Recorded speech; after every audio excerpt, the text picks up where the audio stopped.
Merci d'être avec nous pour ce webinaire sur l'action publique éclairée par la preuve. Alors, c'est un webinaire qui repose sur un travail d'élaboration d'un guide sur cette question, dont on vous dira quelques mots par la suite, mais quelques mots seulement, puisqu'on a fait le choix sur cette heure et demie, non pas de vous présenter de manière détaillée le contenu du guide, mais plutôt de vous proposer 2 tables rondes avec des intervenants qui incarnent des messages clés ou réflexions qui sont présentes dans ce guide. Alors, à tout moment, vous avez la possibilité de poser vos questions dans le chat, notamment lors des tables rondes durant lesquelles nos intervenants disposeront de temps pour vous répondre.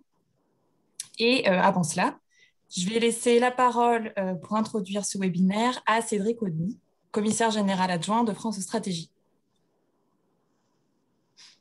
Merci Alexandra. Bonjour à tous. Donc merci à vous d'être avec nous ce matin. Je partage juste un petit PowerPoint, je vous rassure, je n'aurai quasiment qu'une seule slide.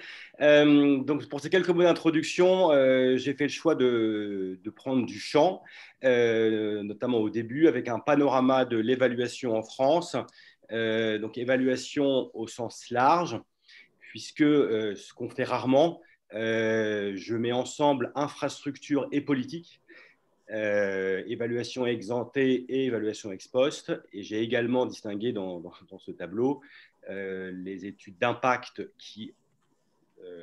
dont on est le plus familier, qui évaluent l'impact de la politique à l'aune de différents indicateurs, et notamment à l'aune des objectifs de la politique, et les études socio-économiques qui visent à synthétiser l'impact de la politique sur l'ensemble des dimensions sociales, économiques et environnementales. Alors, que retenir de ce tableau ? D'abord, que l'évaluation des infrastructures de transport est très ancienne en France. Elle a été codifiée dans la loi de 82, mais en fait, elle était largement antérieure. Et en fait, ça fait des décennies qu'en France, on réalise des évaluations socio-économiques avant de décider la construction d'une autoroute ou d'une LGV. Ce qui est intéressant, Alexandra a parlé d'un guide à l'instant, c'est que ces évaluations sont réalisées donc, depuis des décennies sur la base d'un guide méthodologique qui était réalisé à l'époque par le commissariat au plan, maintenant par France Stratégie, à l'aide des administrations compétentes et des experts du sujet. Donc, ce guide explique en particulier quelle valeur monétaire retenir pour valoriser le temps gagné, la pollution évitée ou le nombre de vies sauvées, afin d'obtenir un taux de rentabilité ou une vanne socio-économique. Donc, ces bonnes pratiques ont été généralisées en 2013, donc là on se rapproche, hein, c'est plus si ancien, à l'ensemble des infrastructures, avec l'article 17 de la loi de programmation des finances publiques. Et donc depuis 2013, maintenant on se met, notamment à France Stratégie, à rédiger des guides méthodologiques spécifiques, soit pour les rénovations de prisons ou les rénovations d'universités. Et ce qui est aussi intéressant, c'est que les évaluations socio-économiques des projets les plus coûteux, au-delà de 100 millions d'euros, font l'objet d'une contre-expertise qui est assurée par le SGPI, le secrétaire général pour l'investissement. Donc au total, même si évidemment il y a encore des marges de progrès importantes, on peut dire qu'on est bien avancé en France dans les evidence-based policies, donc les actions publiques éclairées par la preuve, s'agissant des infrastructures. Donc, ce qui est intéressant, c'est que quand on vient désormais aux politiques hors infrastructure, et notamment aux politiques sociales, hein, qui sont plus spécifiquement l'objet de cette conférence, la situation est moins bonne, et même si les progrès sont rapides. Donc, du côté des évaluations ex ante, vous le savez sans doute, hein, la loi organique de 2009 oblige désormais le gouvernement à réaliser une étude d'impact pour tous les projets de loi. C'est évidemment un progrès important et notable, mais on sait qu'on est encore loin d'une situation satisfaisante. Les études d'impact sont d'un niveau assez hétérogène, pour ne pas en dire en plus. Les raisons sont multiples. Disons que ces études d'impact sont souvent vues par les administrations comme un passage obligé parmi les dizaines de choses à faire dans le bouclage d'un projet de loi, et qu'elles n'ont pas le temps de le faire aussi soigneusement que souhaité. Quand on se tourne vers les évaluations ex post des politiques, alors on partait peut-être encore de plus bas en France, mais depuis une dizaine d'années, les évaluations se multiplient, comme on peut le mesurer via différentes métriques. On avait publié il y a 2 ans à France Stratégie une comparaison internationale dont on pouvait retenir que sur les 20 dernières années, Si on regarde les 20 dernières années en leur ensemble, la France est mal placée, mais en évolution, elle rattrapait son retard vis-à-vis des pays européens, alors, sauf vis-à-vis de l'Allemagne, qui progressait encore plus vite. Notons en passant, comme c'est un panorama, je ne peux pas être trop long sur chacun des sujets, mais que les évaluations socio-économiques des politiques sociales, qui est un sujet qui tient à cœur à beaucoup, à raison, restent très rares. Mais je n'ai pas le temps de m'y arrêter.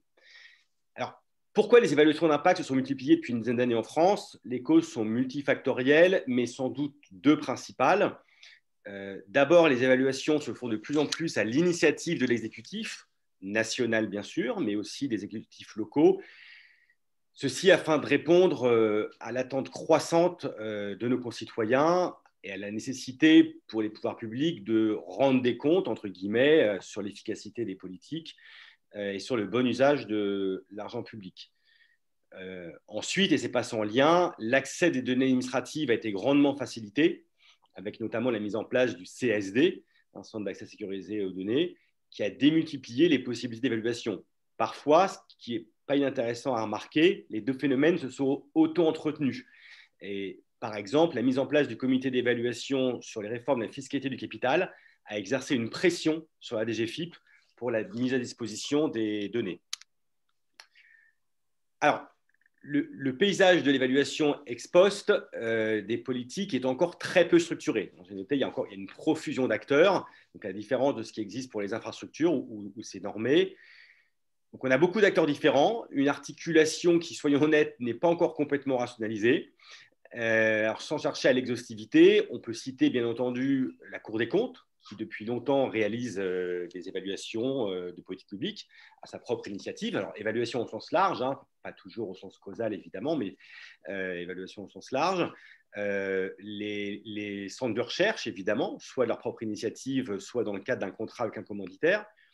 Les services statistiques ministériels, je pense par exemple à l'évaluation du dédoublement des classes de CPE, à l'évaluation du PIC, le plan d'investissement dans les compétences, ou encore l'expérimentation zéro chômeur longue durée.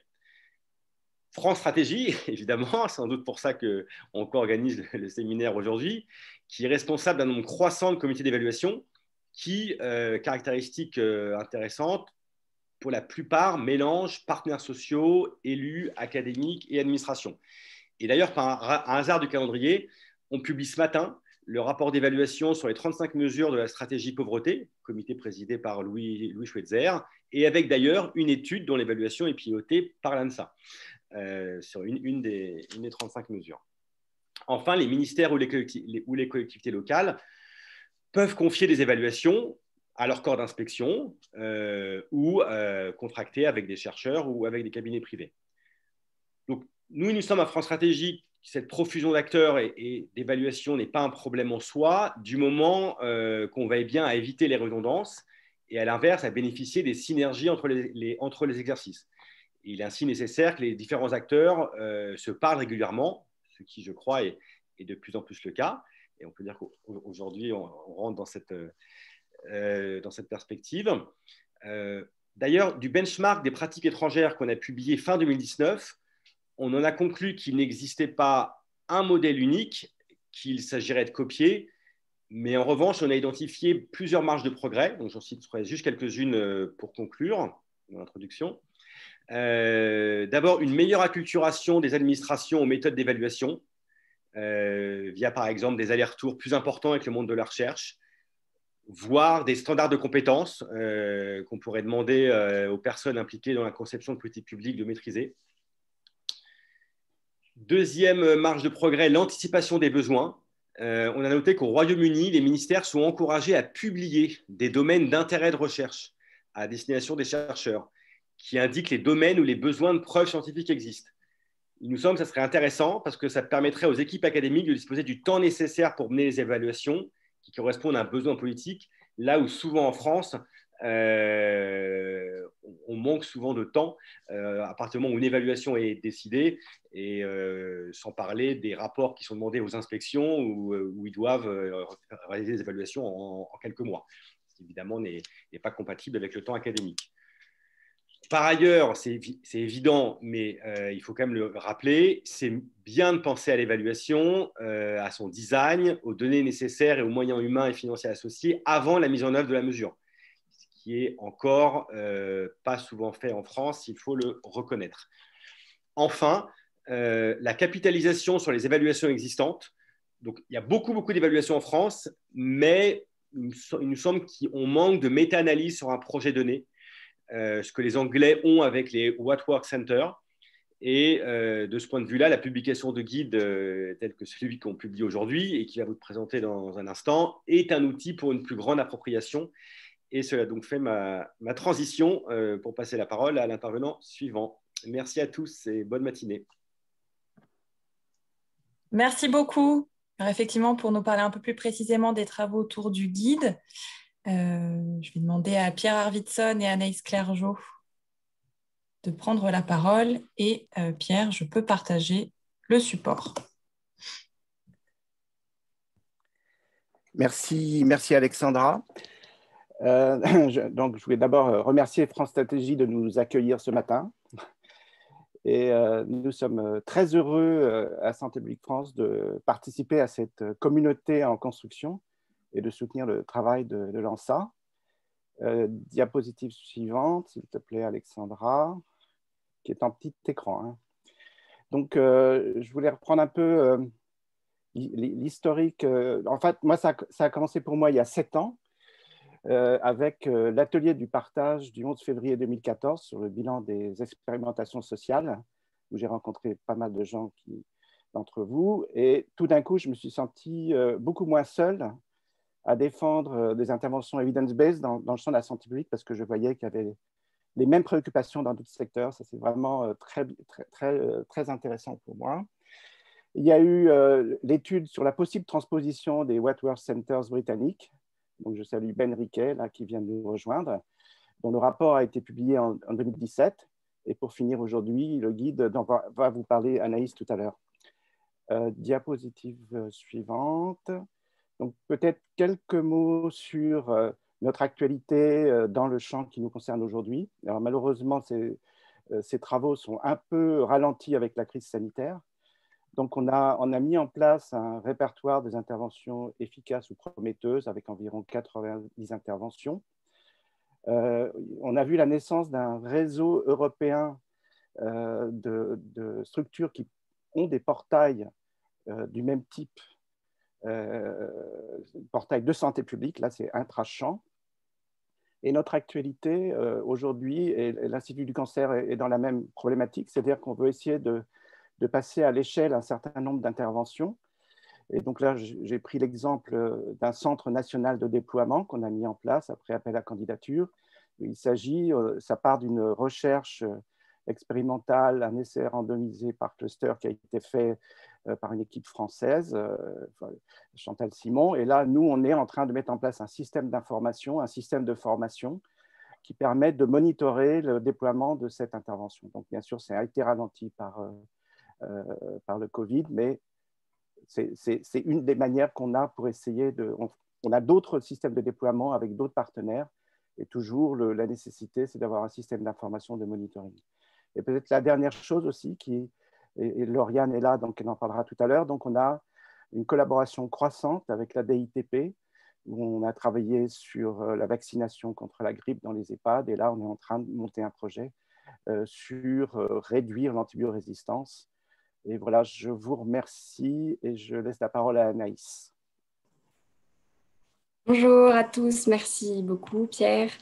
Merci beaucoup à tous d'être présents pour ce webinaire qui a été créé pour le lancement du guide Une action publique éclairée par la preuve, un guide pour identifier et mettre en œuvre ce qui fonctionne. Donc, nous animerons ce temps avec Alexandra Andrés et moi-même, responsable de projet à l'ENSA, et Adam Baïs, chef de projet évaluation des politiques publiques à France Stratégie.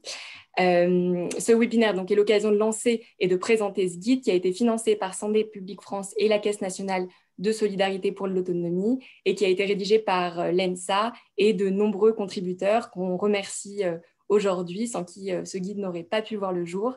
Donc de nombreux contributeurs participant à des institutions comme France Stratégie, l'INJEP, la DGESCO, la CNSA et encore d'autres. Avant de présenter plus en détail le contenu des tables rondes et nos intervenants, quelques mots d'introduction sur les enjeux et la production de ce guide. Alors, ce guide part d'une interrogation qui est comment être sûr que les politiques publiques ou les programmes mis en œuvre aient des effets positifs sur les bénéficiaires. De plus en plus d'acteurs publics cherchent en effet à évaluer et mesurer les effets d'une action mise en place. Des actions qui, au premier abord, semblent bénéfiques peuvent s'avérer en réalité n'avoir aucun effet ou bien même des effets négatifs sur les personnes concernées. Le guide en propose notamment quelques exemples. Donc, pour déployer des actions qui ont un impact positif sur les bénéficiaires, 2 leviers d'action sont possibles, ou bien mobiliser des connaissances déjà existantes sur les effets d'une action, ou bien mettre en œuvre une évaluation de l'action. Or, on remarque que même s'il existe des études, des analyses scientifiques qui identifient et mesurent les effets des politiques publiques, on constate toutefois que leur utilisation n'est pas systématique dans l'action publique, car plusieurs obstacles peuvent se présenter, comme une difficile accessibilité à des ressources en raison de ressources en langue étrangère, ou bien qui nécessitent un niveau de technicité élevé, ou bien tout simplement la nécessité d'avoir du temps et des compétences pour s'approprier ces connaissances. Le guide essaye donc de répondre à cette première question qui est comment mobiliser des connaissances déjà existantes, où trouver les ressources et ensuite comment les utiliser dans l'action publique. Toutefois, si aucune évaluation n'a été produite sur une action, il est alors pertinent d'en produire une qui permettra de savoir à l'issue de sa mise en œuvre quels sont les effets de l'action et ainsi de déterminer s'il convient de pérenniser ou pas le projet. Le guide répond donc à cette deuxième question, comment produire des connaissances sur les effets d'une action publique, quelle méthode choisir qui soit à la fois rigoureuse mais aussi adaptée et pertinente vis-à-vis des contraintes du terrain. Comment mettre en œuvre cette évaluation, quels partenariats sont possibles et quelles ressources mettre en œuvre.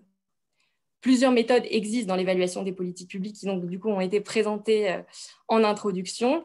Le guide se concentre essentiellement sur l'évaluation d'impact, l'évaluation d'impact qui permet de démontrer les effets d'une action et d'affirmer le lien de causalité entre les effets et l'action elle-même. Donc, par exemple, si on observe une augmentation des notes d'élèves d'une classe de primaire suite à la mise en place d'un programme de soutien scolaire, l'évaluation d'impact permettra de démontrer que l'augmentation des notes est uniquement liée au programme de soutien scolaire et non à d'autres éléments de contexte. On sait que la décision publique repose sur plusieurs déterminants. Par exemple, pour en citer quelques-uns, le contexte institutionnel, les circonstances, les moyens mis en œuvre, l'expérience et le jugement des professionnels. Lorsque l'on parle d'éclairer une décision ou une action publique par la connaissance, et en particulier par la preuve, cela vise donc à introduire cette dernière dans l'écosystème de la décision. Il ne s'agit pas d'en faire l'unique déterminant de la décision publique, mais de ne jamais l'en exclure. Le guide revient donc sur l'intérêt de mobiliser la preuve à l'échelle d'un projet, d'une expérimentation, mais également d'une institution publique. Et c'est donc autour de cela que s'articulent nos 2 tables rondes. La première table ronde interrogera l'intérêt d'évaluer à l'échelle d'un projet en partant de l'exemple de l'évaluation de l'internat d'excellence de Sourdin. Ce sera une discussion à 3 voix qui permettra de voir les différentes parties prenantes impliquées dans l'évaluation, savoir le côté recherche, financeur et commanditaire de l'évaluation et le côté porteur de projet. La deuxième table ronde se penchera sur l'intérêt de mobiliser la preuve à l'échelle plus globale des institutions publiques et de comprendre les dynamiques à l'œuvre pour produire, utiliser et diffuser des connaissances. Pour cette première table ronde, je vais laisser les intervenants se présenter. Nous allons aborder donc le cas de l'évaluation des internats d'excellence, premier internat de ce type à avoir ouvert ses portes à la rentrée 2009 et qui a bénéficié d'une évaluation par l'École d'économie de Paris. Je vais demander aux intervenants de la deuxième table ronde d'éteindre leur caméra et pour laisser se présenter les intervenants de la première table ronde. Bonjour, je vais peut-être commencer. Je suis Valérie Lemaire, je suis inspectrice d'académie auprès du recteur de l'Académie de Créteil. Donc là où se situe Sourdin. L'Académie de Créteil, en quelques mots, c'est 3 départements, le 93, le 94 et le 77. Donc vous l'aurez compris, une partie excessivement dense et très urbaine. Et pour le 77, une partie un peu plus rurale ou périurbain. C'est 900 000 élèves, 64 000 enseignants, plus de 3 300 établissements. Donc voilà le contexte de cette académie. Et je suis en charge auprès du recteur, entre autres dossiers, du suivi des internats et donc de l'internat de Sourdin, de son expérimentation et de sa pérennisation. Je vous en prie. Malika. Bonjour à toutes et tous, je suis Malika Kassimi, donc je suis actuellement chef de projet auprès du directeur de l'INDEP, l'Institut national de la jeunesse et de l'éducation populaire, qui est un service à compétence nationale rattaché à la direction de la jeunesse, de l'éducation populaire et de la vie associative pour le ministère. Je suis là parce que j'ai été pendant de nombreuses années responsable du fonds d'expérimentation pour la jeunesse qui a donc mené des expérimentations et notamment au tout début cette expérimentation de l'internat de Sourdin et les suivantes sur les internats d'excellence de manière générale. Oui, bonjour, donc Marc Gurgan, je suis directeur de recherche au CNRS et professeur à l'École d'économie de Paris. Et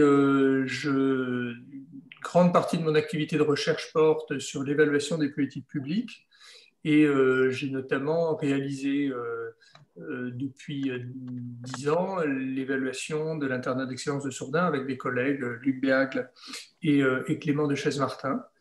Voilà, dont on va pouvoir parler maintenant.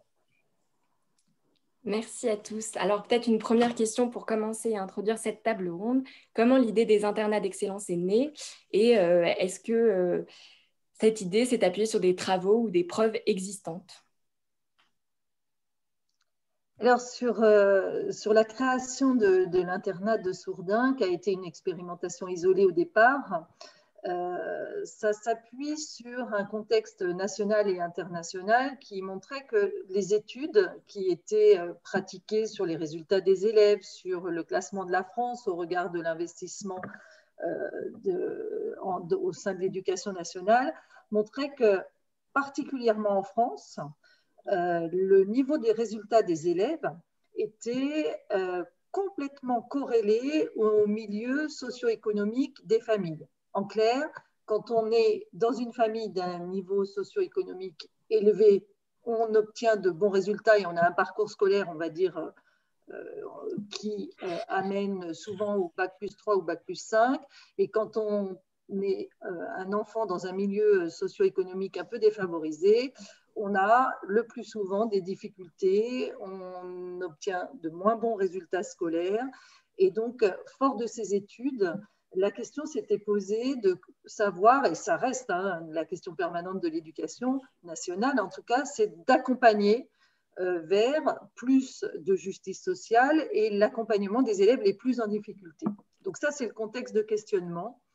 Et effectivement, l'idée s'est posée de se dire, est-ce que si des élèves méritants, puisqu'on considère que tous les élèves peuvent réussir, peuvent réussir plus favorablement s'ils sont, on va dire, mis dans une mixité sociale, peut-être en internat, avec un projet éducatif particulier qui peut les accompagner vers la réussite. Donc ça, c'est l'idée de la création de Sourdin, qui s'est appuyée donc, sur des financements d'expérimentation, mais aussi sur le plan banlieue qui date de 2008, qui favorisait un certain nombre d'expérimentations pour les jeunes issus de quartiers défavorisés. Peut-être je peux ajouter juste un mot pour souligner que ce projet des internats d'excellence, c'était quand même une impulsion nouvelle dans l'éducation prioritaire et même, je pense, une version très volontariste de l'éducation prioritaire avec une volonté à la fois politique très forte et puis plutôt beaucoup plus de moyens mis sur des opérations d'éducation prioritaire que ce qui est classiquement le cas dans le fonctionnement normal de cette politique. Donc, c'est important d'insister sur, je pense, sur l'innovation de la démarche. Et du coup aussi, sur le fait qu'en fait, sur ce sujet, il y avait quand même extrêmement peu de littérature et notamment pratiquement pas de littérature d'évaluation d'impact. C'est-à-dire qu'il y avait, et à mon avis, il y a toujours d'ailleurs un papier sur un internat un peu comparable dans le District of Columbia aux États-Unis, et c'est à peu près tout. Donc c'était aussi un sujet sur lequel l'évaluation était particulièrement pertinente parce que finalement c'est nouveau et on avait peu d'exemples. Oui, effectivement, si je peux compléter, c'est que les internats habituellement sont des internats qui doivent faciliter, et notamment en province, l'accès aux établissements scolaires, et c'était pour résoudre le problème d'éloignement géographique des élèves par rapport aux établissements. Souvent, l'internat n'a pas été questionné en termes d'accompagnement à la réussite des élèves. C'était une solution d'hébergement. Et je crois que, d'ailleurs, depuis Sourdin, l'internat y réfléchit vraiment autrement dans la philosophie d'accompagnement des élèves, même si ça reste une solution d'hébergement, bien sûr, pour résoudre l'éloignement des lieux de scolarité. Mais je vous rejoins totalement. Des moyens et de l'accompagnement pour cette expérimentation qui était totalement nouvelle. Merci beaucoup. Et justement, pour rebondir, pourquoi avoir choisi d'évaluer ce projet? Quels étaient les objectifs de l'évaluation de l'internat d'excellence de Sourdin? Oui, alors excusez-moi, je vous répondrai que cela n'était pas un choix. En fait, cela répond à la définition d'une expérimentation selon le FEJ, le Fonds d'expérimentation pour la jeunesse. L'expérimentation, c'est un projet innovant auquel est adossé un protocole d'évaluation. L'un ne va pas sans l'autre. Et en effet, les collègues l'ont cité, les internats d'excellence ont été créés en 2008 en France, d'ailleurs la même année que le FEJ. Et c'était une politique nouvelle et innovante. Donc, naturellement, a émergé l'idée de mettre en place une évaluation autour de ce nouvel internat de Sourdin, qui avait effectivement une ambition particulière pour des élèves en difficulté sociale ou familiale. C'est en effet, à mon sens, une bonne pratique de politique publique que d'évaluer des dispositifs nouveaux pour se donner les moyens de déterminer si ça fonctionne déjà et puis si c'est essaimable, voire généralisable en tant que politique publique. Il est souvent utile de mener une double évaluation à la fois quantitative et qualitative. C'est aussi un des principes du FEJ quand on a la capacité et les moyens de le faire. Cela est le cas pour les internats d'excellence. Je l'évoquerai sans doute dans un second temps. Mais pour ce premier internat de Sourdin, il était donc fondamental de se poser les bonnes questions quant aux objectifs de cette évaluation. Et c'est là qu'intervient effectivement la question de la preuve qui occupe tout le web. L'objectif était donc de mesurer l'impact de cette politique publique, dont les effets étaient méconnus puisque récentes, dans une optique pluridimensionnelle, à la fois sur les élèves, leur réussite scolaire, leur état d'esprit, mais également l'impact que ça a pu avoir au sein de leur famille, dans leurs relations intrafamiliales, mais aussi les professeurs et les équipes pédagogiques, quel impact le fait de mettre en place ce dispositif innovants et tous les moyens d'accompagnement qui ont été cités avaient un impact. On s'est donc entouré de spécialistes des questions d'éducation et d'économie d'éducation, et notamment l'École d'économie de Paris et Marc Gurgan, qui détaillera mieux que moi la méthode de ce protocole pour l'internat de Sourdin. Et justement, Marc Gurgan, comment vous y êtes-vous pris? Quelle méthode avez-vous utilisée pour évaluer l'efficacité du projet? Et en particulier, je pense, est-ce que vous avez eu des difficultés particulières et comment avez-vous fait pour les lever?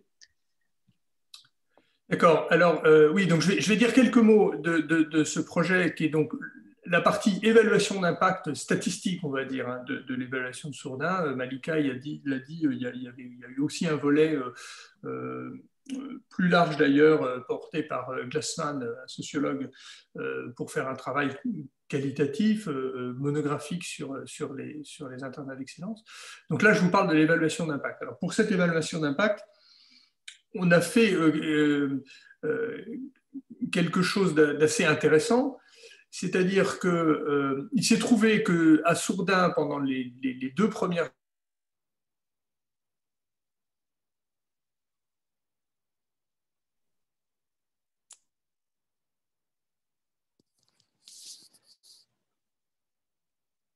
un petit souci. On a perdu Marc. Année de recrutement, il y avait un... Allô? On ne vous a pas entendu pendant quelques minutes. D'accord. Désolé. Vous en étiez à évaluation d'impact. Ça doit être ma connexion. Donc, je disais qu'on a fait une évaluation d'impact et on a profité du fait qu'il y avait une forte demande pour cet internat liée à sa visibilité et au portage politique qui était installé autour du projet. Et donc, il y avait beaucoup plus de candidats que de places. Donc, il y a une commission qui a sélectionné l'ensemble des dossiers qui étaient parvenus pour conserver ceux qui étaient dans la cible, qui étaient fixés pour le public à être admis à l'internat de Sourdin. Et le nombre de dossiers excédait très nettement le nombre de places, à peu près du double. Et donc, on a tiré au sort l'ordre des élèves dans la liste de propositions de places à l'internat, en sorte que certains se sont vus proposer l'internat directement et d'autres étaient sur une liste d'attente, ont pu remonter cette liste d'attente à mesure qu'il y a eu des désistements. Mais le fait qu'il y ait eu un ordre aléatoire nous a permis de constituer un échantillon test et un échantillon témoin d'élèves très représentatifs les uns des autres, si bien que l'échantillon témoin que l'on a suivi, comme je vais vous le dire dans un instant, permettait de se figurer ce qu'aurait été le destin des élèves qui sont rentrés à Sourdin, s'ils n'étaient pas rentrés à Sourdin ou si Sourdin n'avait pas existé. Et ce qui est la base pour faire une évaluation d'impact. Alors, on a un dispositif d'observation que je vais pas détailler ici, mais il nous semble que les résultats ont été particulièrement intéressants et frappants. Donc, si je les résume très rapidement, essentiellement, ce qu'on a vu, c'est que la première année passée à Sourdin n'a induit aucune progression particulière sur le plan scolaire, mais a généré, sous différentes mesures de bien-être, d'investissement personnel, etc., une difficulté pour les élèves qui sont rentrés à Sourdin. Les mesures de bien-être se sont, on va dire, affaiblies lors de l'entrée à Sourdin. Donc, on peut le représenter comme une sorte de choc psychologique quand même pour ces élèves. Et puis, au bout d'un an, enfin, au bout d'une deuxième année, nos mesures de ce choc psychologique se remontent, si vous voulez, la différence disparaît, ce choc semble être absorbé, et on commence à avoir des progressions chez les élèves sur le plan scolaire. Mais ces progressions, elles sont très concentrées, elles sont très spectaculaires, et très concentrées sur les élèves, au départ, les plus forts parmi les élèves de Sourdin, qui sont scolairement des élèves, on va dire, médians dans l'échantillon national. Ils sont des élèves ni très forts, ni très faibles. Les relativement plus forts d'entre eux sont ceux qui, à court terme, bénéficient le plus de l'internat. Et sur les résultats scolaires, c'est très spectaculaire. C'est des ordres de grandeur d'effets qu'on trouve rarement dans une évaluation de politique scolaire. Et puis, ce qu'on a fait qui est plus intéressant, c'est qu'on a continué à suivre ces élèves dans les données administratives, les élèves du groupe test et les élèves du groupe témoin. Et donc, on a pu regarder, au fond, quelles ont été leurs orientations, s'ils ont passé le bac et s'ils l'ont obtenu. Et là, on trouve des écarts très, très importants, des effets considérables, en fait, de Sourdin sur l'accession au baccalauréat. Donc, on regarde les choses à plus long terme. C'est extrêmement précieux parce qu'on pourrait avoir des effets de court terme un peu artificiels et que tout ça, finalement, finisse par s'évaporer. Ce n'est pas le cas. Ils réussissent davantage au bac, ils ont plus le bac général et technologique, ils ont plus des bacs S, ils ont plus des mentions au bac, etc. Donc, ce n'est pas juste la quantité, c'est aussi la qualité du bac qui passe. Et puis, on est en train de regarder, c'est un petit peu préliminaire, mais on est en train de regarder leur destin dans les données sur l'entrée dans l'enseignement supérieur. Et là aussi, on voit des effets extrêmement forts, assez spectaculaires, qui en fait sont cohérents à ce qu'on voit déjà sur le bac. D'entrée plus fréquente dans l'enseignement supérieur et notamment dans les filières les plus sélectives de l'enseignement supérieur. Et cet effet sur les filières les plus sélectives de l'enseignement supérieur, on a l'impression qu'il est essentiellement dû aux élèves issus de l'immigration. Donc on a un tableau d'ensemble qui présente plutôt des résultats extrêmement forts, des effets extrêmement forts sur le destin des jeunes qui sont rentrés à Sourdin, en comparaison du groupe témoin. Mais en même temps, il ne faut pas l'ignorer. Beaucoup d'hétérogénéité, il y a de l'hétérogénéité que je n'ai pas détaillée aussi entre les garçons et les filles, beaucoup d'hétérogénéité, des temporalités qui peuvent être variables, et puis de l'hétérogénéité entre différentes populations, entre les élèves a priori au départ plus forts que les autres, entre les origines sociales. Donc ce n'est pas non plus quelque chose, pour ce qu'on peut voir dans nos données, de complètement un bloc homogène. Merci à vous. Et justement, Malika Kassimi, côté FEJ, comment vous avez appréhendé ces résultats, lesquels vous avez utilisés pour vous convaincre de pérenniser, voire de déployer le dispositif ailleurs? Alors, effectivement, comme évoqué, fort des premiers résultats quantitatifs de Sourdin, le déploiement des internats d'excellence a été favorisé et même accéléré, puisque tous les ans, le FEJ contribuait au financement d'une nouvelle vague d'internats. C'est vrai que l'internat de Sourdin, c'était un peu le premier d'abord, et puis là où il y avait beaucoup de moyens qui ont été mis pour avoir un internat vraiment d'excellence, entre guillemets. Et puis assez rapidement, dès 2010, en fait, les premiers résultats de la première année scolaire, de nouveaux internats ont émergé. Et tous les ans, le FEJ soutenait, en parallèlement à Sourdin, dont l'évaluation se poursuivit jusque 2013, en tout cas via le FEJ. Le FEJ soutenait des actions à caractère pédagogique et éducatif et à caractère social pour les élèves pendant plus de 3 ans sur tous les nouveaux internats. Il y en a à peu près une quarantaine, voire une cinquantaine qui ont émergé tous les ans, puisque la politique publique se mettait en place assez progressivement et même assez rapidement. Donc là, le FEJ, avec le soutien de l'ANRU, puisque c'est aussi une dimension politique de la ville assez importante, via le programme Investissement d'avenir, a donc mis en place une évaluation nationale sur le plan qualitatif, parallèlement à celle de Sourdin, qui était, en tout cas pour le FEJ, financée sur le plan quantitatif. Donc, l'ambition de cette évaluation qualitative, c'était d'analyser la plus-value des internats d'excellence par rapport à un internat classique, mais aussi par rapport aux autres dispositifs pédagogiques, éducatifs et sociaux destinés aux élèves défavorisés comme Éclair, le RFS, et puis d'autres dispositifs de politique de la ville. Mais également, autre ambition, c'était d'étudier la mise en œuvre des internats d'excellence et de tirer le parti de la diversité des projets d'établissement. Comme je vous disais, Sourdin, c'était, on va dire, le best-of, entre guillemets, pardon pour l'expression, mais voilà, là où beaucoup de moyens ont été mis. Et puis, les internats qui ont émergé par la suite, voilà, chaque internat a un peu constitué son propre programme, ses propres ambitions, et voilà, ça a pu être assez disparate. Donc, dans cette mise en œuvre, l'objectif, c'était de tirer le parti de la diversité en vue d'une modélisation possible et de synthétiser les pratiques innovantes comme les difficultés rencontrées d'ailleurs, voilà, parce qu'on peut aussi avancer via des difficultés et notamment en recueillant la perception des élèves comme des acteurs. Et cette évaluation a donc été menée par un cabinet Acadie et était complémentaire de celle de l'École d'économie de Paris. Merci. Et puis peut-être très concrètement, comment les résultats de cette évaluation ont été diffusés, valorisés suite à la publication du rapport? Alors, tu sais que le point de vue des... Vas-y, Malika. Non, mais j'allais juste enchaîner effectivement en disant que c'est un des principes du FEJ, en fait, que de rendre public l'intégralité des résultats, tant les rapports des porteurs de projets, donc des internats, de chacun des internats, que des évaluateurs.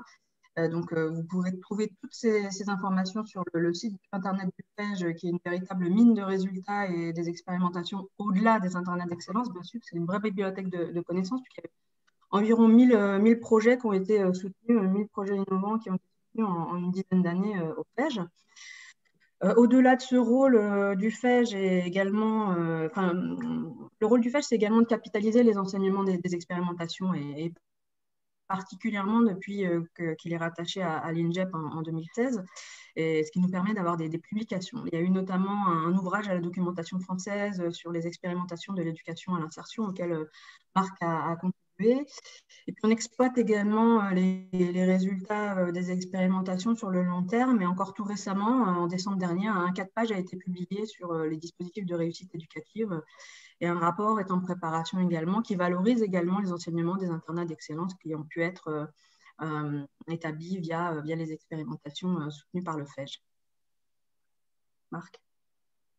Oui, non, moi j'allais ajouter que d'un point de vue beaucoup moins institutionnel, et ce qui est plutôt la responsabilité des chercheurs, nous on diffuse nos résultats, évidemment on les publie dans des revues académiques, mais ça n'a pas beaucoup de visibilité large.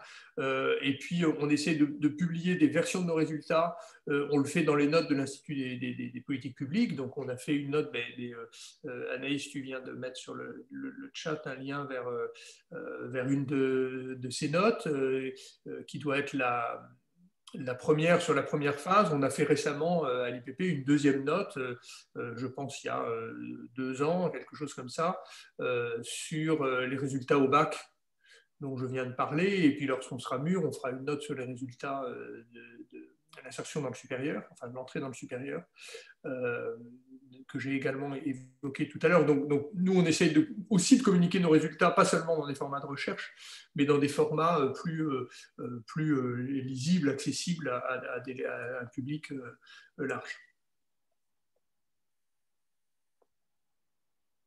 Merci beaucoup. Et du coup, peut-être plus concrètement, Valérie Lemaire, on en est où aujourd'hui des internats d'excellence?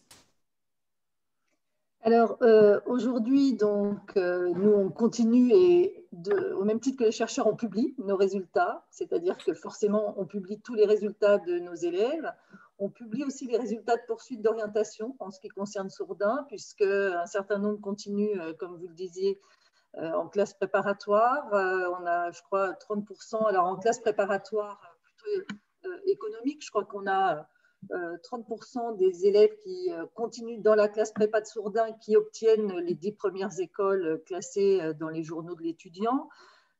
Donc, effectivement, une poursuite de scolarité qui est plutôt assurée. Donc, nous, nos résultats au baccalauréat sont publics.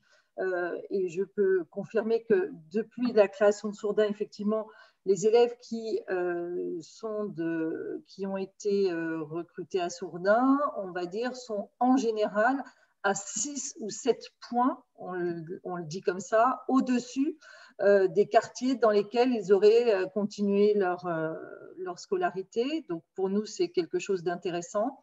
Un accompagnement pédagogique qui est évalué régulièrement, parce qu'effectivement, on a parlé des chiffres, on a parlé des résultats.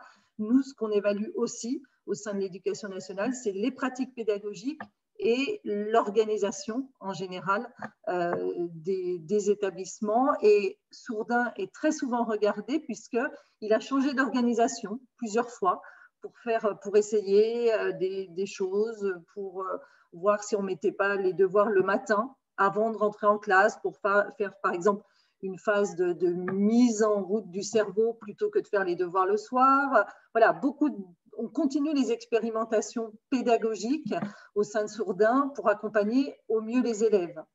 Après, effectivement, de manière plus générale, la réussite de Sourdin et d'autres internats d'excellence fait qu'on est dans une nouvelle politique d'impulsion, d'accompagnement pédagogique des internats, avec une nouvelle labellisation nationale, un appel à projet qui est en cours, un dépôt de projet d'un certain nombre d'internats pour se faire labelliser internat d'excellence au regard des pratiques pédagogiques, des pratiques de recrutement, des pratiques d'accompagnement.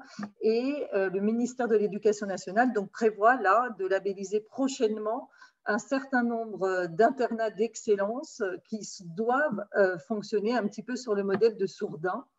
Tout ça aussi accompagné pour certains d'entre eux par le plan de relance qui va permettre de financer aussi quelques, on va dire, soit modernisation, soit construction d'internats, voilà, bien sûr en travaillant avec les régions, les départements, pour accompagner cette politique. Et si vous aviez un conseil chacun à donner à des porteurs de projets ou des agents publics avant de se lancer dans une évaluation, quelle serait-elle au regard des défis ou des difficultés que vous avez perçues? Peut-être Malika Kassimi pour commencer. Oui, je dirais faut d'abord se poser les bonnes questions évaluatives. Même quand on est porteur de projet, voilà, il faut identifier les critères du dispositif qu'on met en place, qui seraient porteurs d'enseignement et de nature à renseigner sur les possibles suites à donner au dispositif. Toujours cette question de la preuve. Un des principes du FELCH, c'était toujours d'avoir un évaluateur externe, en fait. Donc, je ne vais pas plaider pour l'auto-évaluation, mais même en tant que porteur de projet, je pense que c'est intéressant de poser les bonnes questions. D'ailleurs, avec l'évaluateur, qui est là aussi pour accompagner quelque part le porteur de projet dans l'évaluation. Il y a toute cette pédagogie aussi à avoir par ça, notamment quand il y a des groupes tests ou des tirages au sort, ça n'est pas toujours bien accepté en fonction des dispositifs par les porteurs de projet. Donc, il y a toute une pédagogie qui peut être apportée par l'évaluateur de ce point de vue-là. Et puis, un autre point assez fondamental, je l'ai un peu exprimé tout à l'heure, c'est que quand on expérimente quelque chose, on teste sans vraiment connaître l'issue et une expérimentation peut s'avérer être un échec. Ça n'a pas été le cas des internats, parce que le protocole d'évaluation n'a pas été bien pensé en amont, par exemple, de ne pas tirer d'enseignement. Or, ça reste positif, parce que c'est aussi de toujours se donner le droit à l'échec, entre guillemets. Donc, ne pas, les porteurs de projet ou agents publics, ne pas désespérer et rebondir, parce qu'il y a toujours des enseignements qui peuvent être tirés, même d'une expérimentation entre guillemets ratée, et qui n'a pas produit les enseignements qu'on aurait souhaité. Donc, voilà, j'encourage les porteurs de projets et comme les administrations, les institutions, avec l'appui des chercheurs, bien entendu, à mener des expérimentations autant que possible. Effectivement, l'importance des expérimentations. Marc Gurgan, du côté de la recherche, quel serait votre conseil? Alors, donc, je pense que la première chose qu'il faut dire, c'est qu'on ne peut pas faire des expériences randomisées comme celles que j'ai décrites à tout bout de champ. C'est pas du tout raisonnable et c'est complètement illusoire. Donc, on peut le faire. Je pense qu'il faut mettre des ressources sur des projets qui sont particulièrement emblématiques. C'est le cas de Sourdin. Faut faire attention, ça peut être un peu trompeur aussi parce que la validité externe de quelque chose comme Sourdin pour le reste des internats est à discuter et à vraiment regarder attentivement. Donc il y a effectivement un danger aussi à ne travailler que sur des opérations très fortes, innovantes, etc. Mais en même temps, c'est quand même la première chose qu'on a envie de faire. On ne peut pas faire ça tout le temps. Cependant, moi, comme je suis un quantitativiste, je pense que ça reste très important. Et ça, c'est un conseil pour les établissements qui veulent faire une forme d'évaluation, de produire des données. De produire des données sur les résultats des élèves, mais aussi, nous, on a fait pour Sourdin des choses assez simples de questionnaires qu'on passait aux élèves. On voit des choses très, très frappantes sur les relations entre élèves, sur l'ambiance en classe, mais aussi sur les relations entre les profs et les élèves, qui est quelque chose qui n'est pas hyper classique, mesuré de façon très, très, très classiquement. Donc, il y a beaucoup de choses qu'on peut, j'aime pas trop le terme d'objectiver, mais qu'on peut mettre à plat en essayant de produire des données. Et ça je pense que c'est extrêmement important. Et souvent, c'est pas complètement dans la culture des acteurs qui mettent en œuvre des politiques. Mais c'est pas forcément très compliqué et souvent, c'est extrêmement précieux.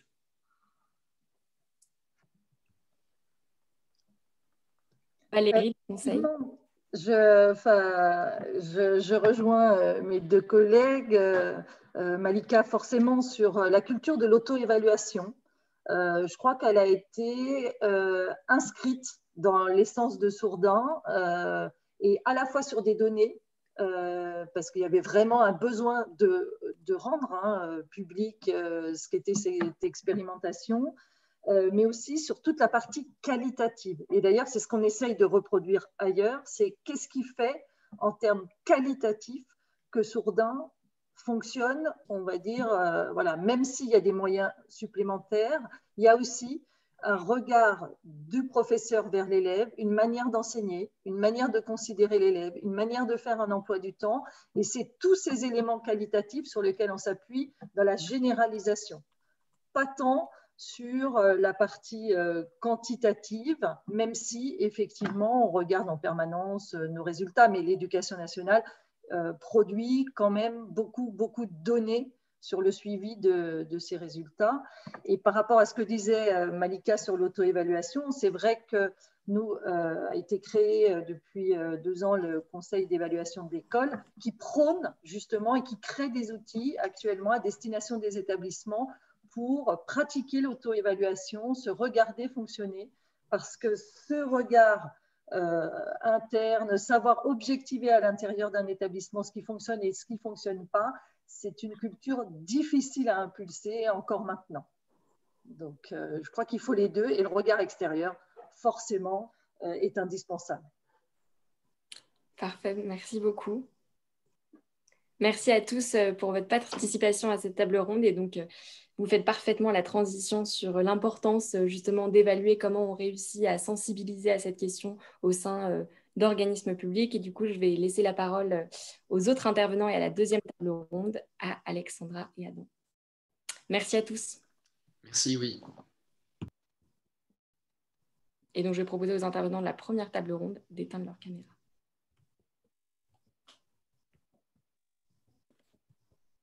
Merci beaucoup, effectivement, pour cette transition admirable.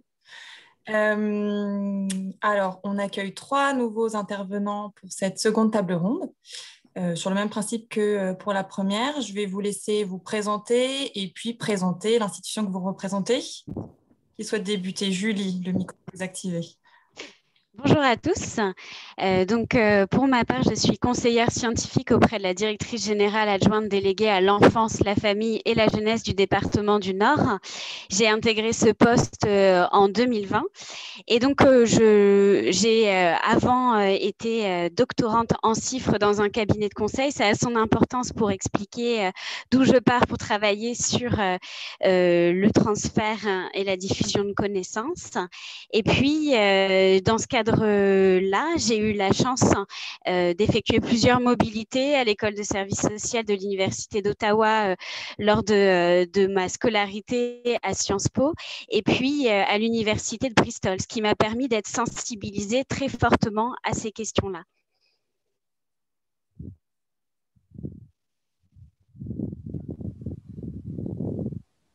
Lauriane? Oui. Je me présente, je m'appelle Lauriane Vaguer-Chakian, je suis chef de projet au sein de l'équipe sciences comportementales à la DITP, la Direction interministérielle de la transformation publique. Et mon travail consiste à appliquer les connaissances des sciences comportementales aux politiques publiques. Donc, je vais expliquer un petit peu plus pourquoi, du coup, je suis à cette table ronde et pourquoi on est lié à l'évaluation. C'est que finalement, dans notre travail, l'idée, c'est de mieux adapter, de mieux façonner les politiques publiques en prenant en compte le comportement réel des individus. Pas ce qu'on pense qu'ils vont faire ou ce qu'ils souhaiteraient éventuellement faire, mais vraiment le comportement réel. Et pourquoi cet intérêt? C'est que la réussite d'une politique publique dépend souvent de sa capacité à faire évoluer les comportements des individus. Et il y a des exemples actuels, hein, lorsqu'on regarde par exemple la question de la pandémie, comment adapter nos comportements face à la Covid ou des questions de transition écologique, hein, comment adapter nos comportements face au réchauffement climatique.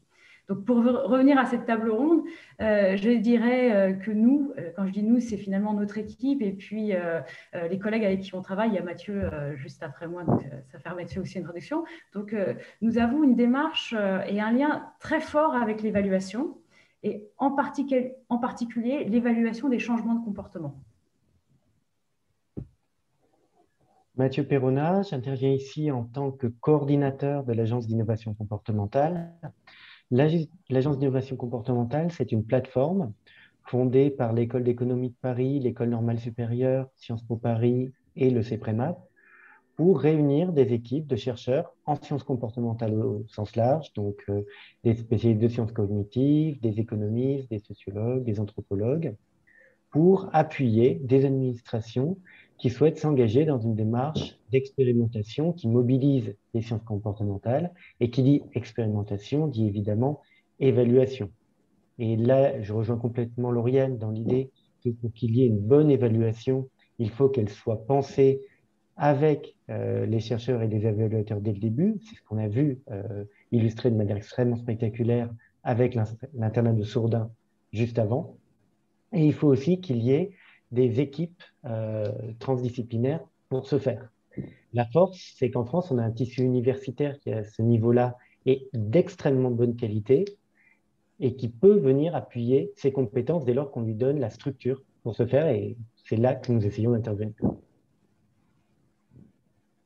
Merci beaucoup. Alors, avant de rentrer un petit peu plus précisément sur la question des moyens, c'est vrai qu'on n'a pas de questions dans le chat, mais je pense que cette question flotte dans pas mal d'esprits de participants. Quand on parle d'action publique éclairée par la preuve, qu'est-ce que ça signifie pour vous? Et en gros, pourquoi les institutions que vous représentez sont investies dans cette dynamique-là? Je commence. Pour nous, dans le Nord, c'est le fruit d'une volonté politique forte. On a un terrain socio-économique très particulier. C'est un département jeune, confronté à des enjeux majeurs. Donc moi, je travaille plus précisément sur les politiques de prévention et de protection de l'enfance. Dans le Nord, on a 10 000 enfants qui sont aujourd'hui placés. Vous imaginez, c'est la taille d'une petite ville avec des problématiques extrêmement complexes. Et les élus avaient à cœur de pouvoir consolider les réponses apportées à ces enfants et ces jeunes sur le territoire. En premier lieu, par la création d'une direction générale adjointe dédiée. On est un des seuls départements en France qui a porté cette question-là aussi haut dans la hiérarchie du département. Et donc, avec la volonté aussi de pouvoir réconcilier la formation, la recherche et les pratiques professionnelles pour contribuer à l'amélioration des réponses.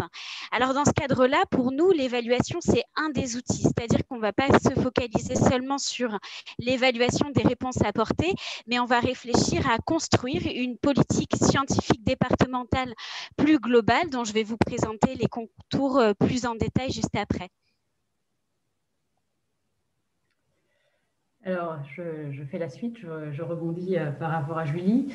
Alors, nous, à la DITP, on n'a pas une politique publique propre, on est ouvert à toutes les administrations, mais on a au commun cette idée d'expérimenter et évaluer. Hein. Donc, je vais dire de manière globale, les projets qu'on pilote à la DITP en sciences comportementales sont systématiquement accompagnés de ce duo, expérimentation-évaluation. Et c'est vraiment ces deux aspects qui sont indispensables, et je vais vous expliquer le pourquoi de chacun de ces éléments. La nécessité d'expérimenter, c'est tout simplement parce que le comportement humain est difficile à prédire. C'est contre-intuitif, ça peut être surprenant. Des fois, on a carrément des effets opposés à ceux que l'on attendrait, ce qu'on appelle des effets rebonds. Et puis, ce que j'ai mentionné tout à l'heure, c'est qu'il peut y avoir aussi des écarts entre les intentions et l'action. Du coup, en résumé, si on n'expérimente pas, c'est compliqué de faire des recommandations de solutions fiables. Donc ça, c'est la partie expérimentée. Mais l'autre partie du duo, c'est évaluer. Dans la continuité, c'est que pour savoir si nos interventions ont un impact, on a besoin de faire cette évaluation. Ça nous permet d'objectiver s'il y a eu des changements de comportement ou pas. Et si finalement, je fais un petit état des lieux, c'est ensuite à cette évaluation, il y a deux possibilités. La première possibilité, c'est que, et heureusement, j'espère, c'est qu'on va avoir des effets positifs. Et donc, comme en général, nos expérimentations sont faites à l'échelle d'un terrain ou d'une région, cela nous permet finalement de déployer à l'échelle nationale en se fondant sur la preuve, en se fondant sur cette expérimentation. Et puis, ça arrive, parfois les effets attendus ne sont pas atteints. Et ça reste toujours positif, comme disait Malika, on va dire, ça évite d'avoir fait un déploiement à l'échelle sur quelque chose qui n'était pas encore complètement consolidé. Et dans ce cas, l'idéal, c'est de rentrer dans une boucle itérative avec évaluation.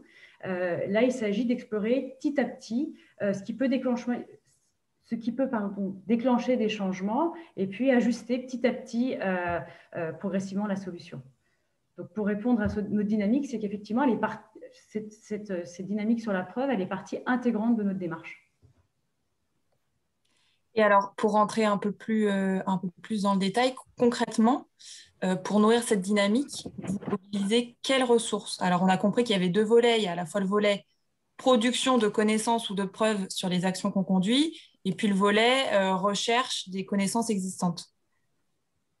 Sur quoi vous vous appuyez? Lauriane débute pour changer l'ordre de parole.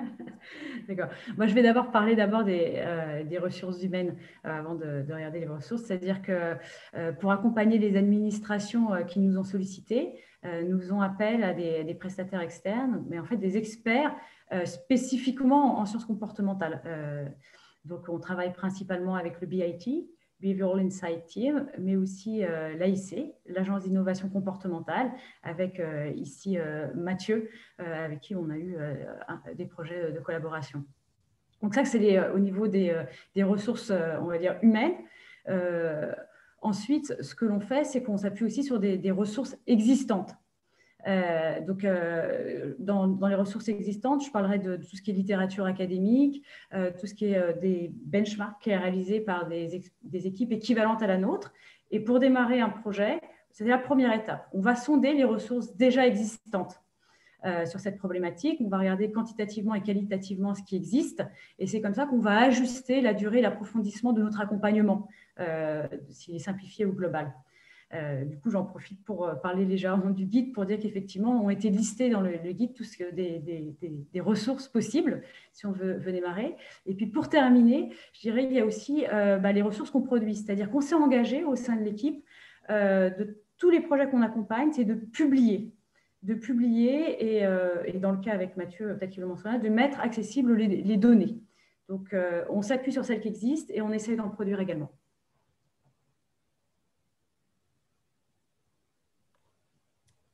Et Julie, du côté du Conseil départemental du Nord? Donc, pour déterminer les ressources, on est déjà parti d'un constat. La littérature montre, dès les travaux de Boren en 1999, qu'il faut à peu près une quinzaine d'années pour que les enseignements issus des travaux de recherche soient effectivement mobilisés dans la pratique. Alors, vous imaginez, 15 ans à l'échelle du temps de vie de l'enfant, c'est énorme. Si on accueille un enfant à l'âge de 3 ans, eh bien, le temps qu'on développe et qu'on déploie les thérapies qui vont lui permettre de se développer correctement, cet enfant, il sera sorti du dispositif, il a 18 ans. Et donc, nous, on part de ce constat-là, et notamment à l'appui des réflexions qui ont été développées dans le cadre de la démarche de consensus sur les besoins fondamentaux. Et donc, on a essayé de réfléchir à comment on pouvait faire pour réduire ce fossé d'implantation. Alors, on a plusieurs partis pris. Le premier, c'est l'installation d'un conseil scientifique qui est prévu dans les prochains mois et qui va nous permettre, d'une part, d'identifier les principaux questionnements qui se posent en matière de prévention et de protection de l'enfance sur le territoire, mais aussi transformer des questions opérationnelles en questions de recherche et de faire des propositions méthodologiques pour travailler ces questions de recherche. On a évoqué l'importance des choix méthodologiques lors de la première table ronde. Notre conseil scientifique, il va nous permettre de définir la méthode la plus adaptée au regard des moyens qu'on va mobiliser. On a aussi comme autre objectif de formaliser un agenda de recherche et des priorités de recherche bien sûr associées. Et puis ce conseil nous aidera à identifier les équipes de recherche qui sont spécialisées sur les sujets identifiés. C'est une problématique assez importante pour nous. En parallèle de ce travail-là, donc il y a tout l'objet de mon poste de conseillère scientifique. Donc moi, au long cours, je vais travailler sur le rapprochement de notre institution avec les lieux de formation et de recherche via l'établissement de partenariats, de conventionnement. Je vais travailler aussi à la formalisation in itinérée d'une stratégie de transfert et d'utilisation des connaissances.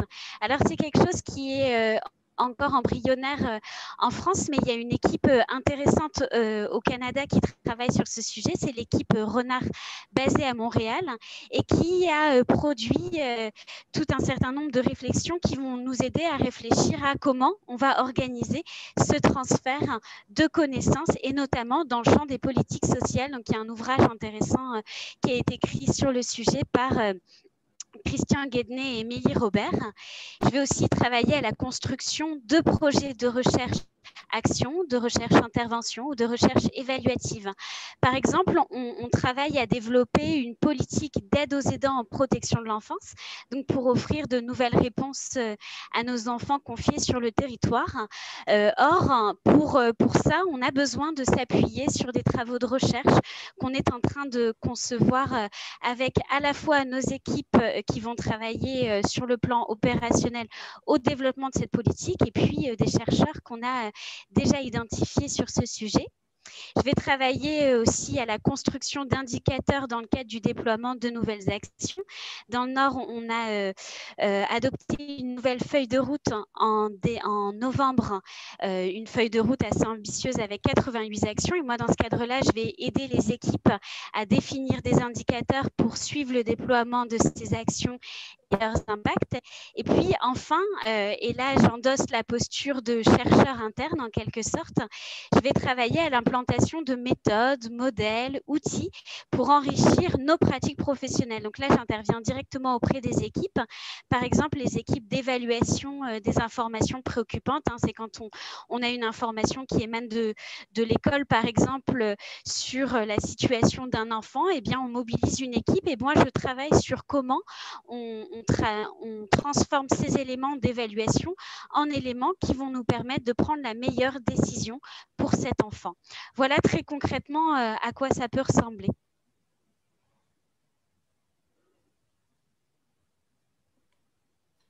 Alors, on a juste quelques petites remarques dans le chat par rapport au micro. Julie, je pense qu'il faut le baisser. Ça grésille un peu selon certains participants. Peut-être je pose la question à Mathieu, mais à nos autres intervenants aussi. On parlait de travaux de recherche, de travaux évaluatifs. Est-ce que vous pouvez chacun nous donner un exemple concret où vous avez mobilisé de tels travaux dans la conduite de vos projets, au sein de vos organisations? Peut-être Mathieu, pour commencer. Volontiers, justement, dans le cadre d'un appel à projet organisé par la DITP, la Direction régionale et interdépartementale de l'environnement et de l'énergie Île-de-France nous a demandé de travailler sur la question du chauffage au bois. Alors, le chauffage au bois en Île-de-France, ça a l'air bizarre. En fait, c'est un tiers des émissions de particules fines au niveau de la région, beaucoup plus en hiver lors des pics de pollution. Et c'est une forme de pollution qui est beaucoup plus liée au comportement qu'à des contraintes économiques. Parce qu'en Île-de-France, quand on fait un feu de bois, c'est souvent pour le plaisir ou comme chauffage d'appoint et pas parce qu'on n'a pas le choix. Donc l'enjeu, c'était de voir si on pouvait faire changer les comportements des gens et les convaincre de ne pas utiliser le feu de bois juste pour faire joli.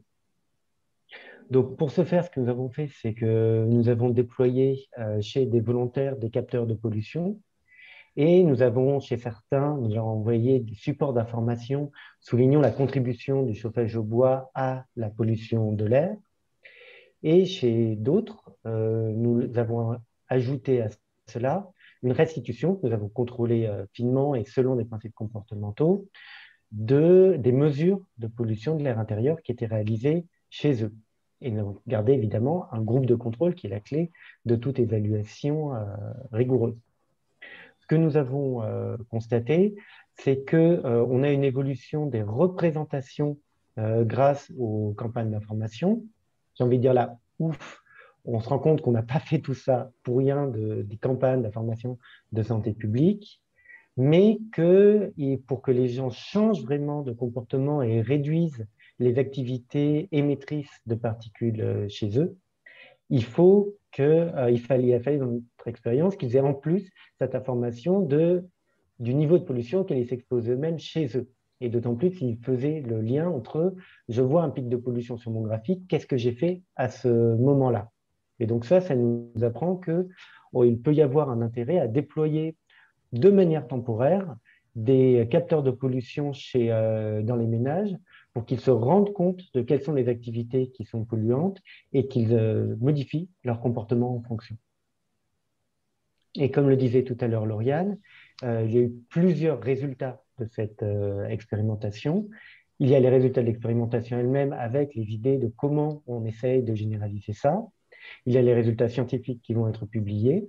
Et ce faisant, on a aussi collecté une base de relevé de pollution d'air intérieur dans 400 ménages pendant 3 mois. Et c'est une base qui n'a pas d'équivalent à notre connaissance et que nous allons mettre à la disposition de la communauté dès que nous aurons fini de la première exploitation. D'accord, très bien. Julie, peut-être sur la prise de décision, comment ces travaux d'évaluation ont pu vous servir, des travaux de recherche?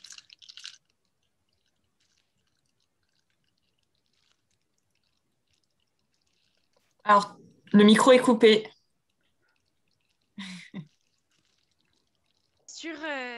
sur la question de la prise de décision, en fait, cette demande, elle émane de l'équipe. Donc, en fait, ce process-là, du coup, je m'appuie sur le modèle interactionnel défini dans les travaux sur le transfert et l'utilisation des connaissances. Et donc, les équipes peuvent m'interpeller sur des sujets qui les questionnent. Donc, ils m'ont demandé de travailler sur la prise de décision. Et dans ce cadre-là, je mobilise les travaux américains qui ont été réalisés sur le sujet par Baumann et Flux sur l'écologie de prise de décision. Et donc, dans ce cadre-là, j'ai un rôle d'accompagnement des équipes sur l'appropriation de ces notions qui sont parfois complexes. J'ai un rôle aussi de traduction linguistique, et ça, c'était un enjeu qui est soulevé d'ailleurs très fortement dans le guide. C'est comment on doit se positionner dans la traduction à la fois opérationnelle, mais aussi linguistique de travaux de recherche qui sont importants pour nous dans notre pratique. Donc, il y a cet aspect-là. Et puis, on a fait le choix dans le département du Nord de travailler aussi sur la construction d'une politique ambitieuse de formation des agents.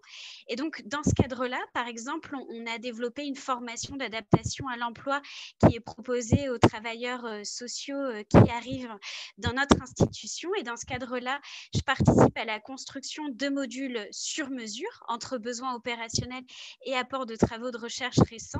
Et je me sers de ce biais-là aussi pour travailler sur une culture d'aide à la décision, de prise de décision, y compris dans le cadre de situations individuelles. Très bien. Alors, merci beaucoup. Alors, je pense qu'il y a quand même une question importante qui se pose. C'est que c'est vous qui êtes ici pour notre table ronde. On comprend que vous avez des postes et des compétences particulières, et bien dédiées à ces questions, mais vous représentez des institutions qui comptent plusieurs, voire dans le cadre du Conseil du Nord, beaucoup d'autres professionnels qui n'ont pas le même profil que vous. Dans le cadre de la DITP, vous accompagnez même d'autres administrations. Donc la question qui se pose, c'est de quelle manière vous associez les agents de terrain aux personnes concernées par la mise en œuvre des actions, comment vous les associez aux travaux que vous conduisez, comment vous diffusez aussi les travaux et les connaissances existantes. Lauriane ? Très bien. Pour répondre, puisque tu as cité la DITP, effectivement, le point clé dans notre approche à la DITP, c'est d'embarquer l'administration tout au long du projet, dans le diagnostic, l'état des lieux comportemental, le prototypage de la solution, l'implémentation de la solution et puis l'évaluation de l'intervention. Et donc, les administrations vont suivre toutes ces étapes. Et c'est intéressant à double titre. D'une part, clairement, nous nous appuyons sur leur expertise. Il s'agit vraiment de faire une démarche co-construite avec nos partenaires institutionnels. Mais d'autre part, clairement, on essaye d'encapaciter directement les porteurs de projets des administrations à notre démarche. On fait énormément de réunions, Mathieu pourra en témoigner, pour sensibiliser nos partenaires. Dans le cas-là, avec Mathieu, c'était Ladrieux. Donc ainsi, dans un projet, nous utilisons une palette d'outils pour capturer, étudier et évaluer le comportement des individus. C'est des outils à la fois quantitatifs et qualitatifs. Et les administrations que nous accompagnons vont se familiariser directement au cours du projet. Et c'est d'autant plus pertinent que ces outils sont appliqués directement à la politique publique qu'ils portent. Donc ça prend vraiment sens pour eux. Donc notre approche, c'est une sorte d'essaimage par conduite de projet. Et pareil, je vais renvoyer aussi un petit peu au guide pour un appel, c'est que finalement, dans ce guide est aussi synthétisé tous ces outils quantitatifs et qualitatifs, si vous souhaitez un peu avoir une idée des outils qu'on peut mettre en place. Je rebondis sur ce que dit Lauriane pour prêcher un peu pour ma paroisse, évidemment. Mais quand on pense aux scientifiques, on a tendance à avoir l'image des chercheuses et des chercheuses, et on oublie souvent que dans la plupart des cas, ce sont des enseignants-chercheurs et des enseignantes-chercheuses. C'est-à-dire que ce sont aussi des professionnels de la formation et qui, du coup, ont toutes les compétences, y compris pédagogiques, pour faire monter aux compétences les équipes avec qui ces personnes sont en contact. Et souvent, il y a cette envie de passer les connaissances et de faire monter en compétences les équipes dans le déroulement même de l'accompagnement des expérimentations. Tout à fait bien. Dans la continuité de ce que dit Mathieu, moi je travaille à la fois sur la formation des professionnels en donnant des formations en interne, en externe. Donc ça va être à l'Institut de formation territoriale, donc INSET d'Angers par exemple. Donc il y a cette double accroche, à la fois formation interne, externe, qui permet à la fois de saisir les besoins opérationnels au sein d'une institution, de participer à l'élaboration des programmes de formation interne, externe. Et donc, c'est dans ce double mouvement, dans cette circularité, dans le cadre du transfert et de l'utilisation de connaissances, qu'on va réussir à pouvoir mobiliser plus amplement la preuve. Concrètement, comment j'ai pu faire dans le Nord, alors qu'on a un volume de professionnels extrêmement important. Dans ma collectivité, c'est plus de 3000 agents qui sont mobilisés en prévention, protection de l'enfance. Donc, un nombre colossal.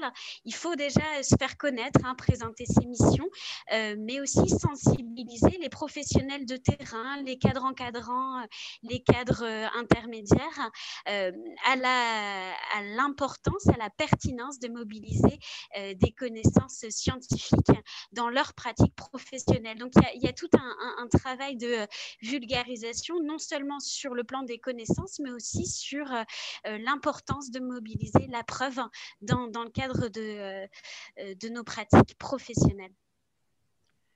Très bien. Et si pardon, Alexandra, tu allais dire? Non, c'était Lauriane. Je voulais juste compléter. C'est qu'on vraiment je rebondis avec ce qui a été dit. C'est vraiment on cherche à vraiment s'adapter aussi aux besoins des administrations.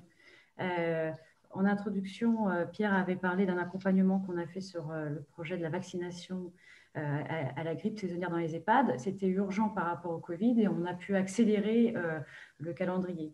On a eu aussi des demandes par rapport au ministère de la Transition écologique pour les aider dans l'affichage d'un indice de réparabilité qui devait être mis en place en début d'année. Et pareil, on a été prévenus très en amont et ça nous permet d'anticiper par rapport à leurs demandes. Donc, ce côté d'accompagnement, c'est aussi de s'adapter aux besoins des administrations. Donc, voilà. Un point que je voudrais souligner aussi, c'est l'importance qu'il y ait dans les administrations mêmes des personnes ressources comme Julie, comme Lauriane, c'est-à-dire avec une formation scientifique extrêmement solide et qui peuvent servir de faire l'interface avec le reste de l'administration pour toute cette montée en compétences. C'est d'expérience beaucoup plus efficace que quand cette expertise supplémentaire doit être apportée de l'extérieur. À mon avis, c'est un vrai enjeu déjà en première approche pour toutes les administrations, d'avoir ce noyau de compétences qui peuvent être parfois concentrés sur une équipe ou une seule personne pour commencer, mais pour arriver à établir le dialogue et le lien. Participer sans doute sur la dernière question et vous y répondez en grande partie. À chacun, quelle serait votre principale recommandation pour impulser l'action publique éclairée par la preuve, on est en train de boucler la boucle là, au sein d'une organisation publique? Peut-être Mathieu, comme tu prenais la parole. Je dirais l'important, c'est d'avoir vraiment une démarche. Il faut que ce soit impulsé par le haut, mais relayé en continu et au quotidien par des personnes dont c'est la mission essentielle. C'est le genre de poste que moi, je suis passé aussi par le secteur privé, qui est peut-être plus courant dans le secteur privé, c'est-à-dire les postes à clause de soleil qui se couche, de sunset clause, c'est-à-dire des postes dont la vocation est de disparaître parce que l'expertise qu'ils portent au départ va progressivement se diffuser dans toute la structure. Mais il faut commencer par créer ce poste avec cette mission explicite de contact et de diffusion. Et c'est en acculturant les gens et aussi en montrant les expériences concrètes qui peuvent se réaliser qu'on arrivera, à mon sens, à réaliser cette acculturation à partir d'un niveau qui, en France, laisse encore beaucoup à désirer. Très bien. Lauriane, côté des ITP. Alors, je vais faire un pas en arrière. Je suis d'accord avec Mathieu, mais je pense que pour moi, il y a 2 points vraiment pour commencer à faire la base de cette impulsion. Le premier niveau, pour moi, ça serait la recherche de preuves existantes. Il faut que ça devienne un réflexe pour commencer à s'orienter vers la recherche. C'est-à-dire que concrètement, quand on regarde au quotidien, on peut avoir tendance à réinventer la roue régulièrement. Ça serait le niveau 0,0. Et puis après, effectivement, s'appuyer davantage sur l'expertise des chercheurs, d'en faire un lien. Et j'ai envie de dire de manière globale, ce lien existe plus ou moins dans les pays. Mais pour aller un peu de l'avant, je dirais qu'en France, ce lien mériterait à être renforcé. Donc ça, c'est des objectifs, ce que je suis en train de dire, donc cette recherche de preuves et puis renforcer le lien, c'est des objectifs assez généraux, mais je peux rentrer un peu plus dans les détails rapidement sur ce que j'ai derrière la tête pour essayer d'y répondre opérationnellement. Pour la recherche de preuves existantes, mon rêve, ça serait d'avoir une plateforme en français, parce que souvent les données sont en anglais, c'est un frein pour les administrations, mais donc une plateforme en français de capitalisation des ressources. Et j'ai plusieurs envies pour cette plateforme. En fait, il y a ce qu'on appelle le knowledge management. Ça a été déjà cité, déjà depuis le début de l'intervention, tout ce qui est what works, ce qui ne marche pas. Donc, en fait, des synthèses des études. Mais j'irai encore plus loin. Je dirais que ça serait intéressant de le coupler à l'accessibilité des données, ce qu'on appelle en open data. Je pense que ça serait intéressant d'avoir cet ensemble de données, à la fois des synthèses et puis plus dans le détail terrain.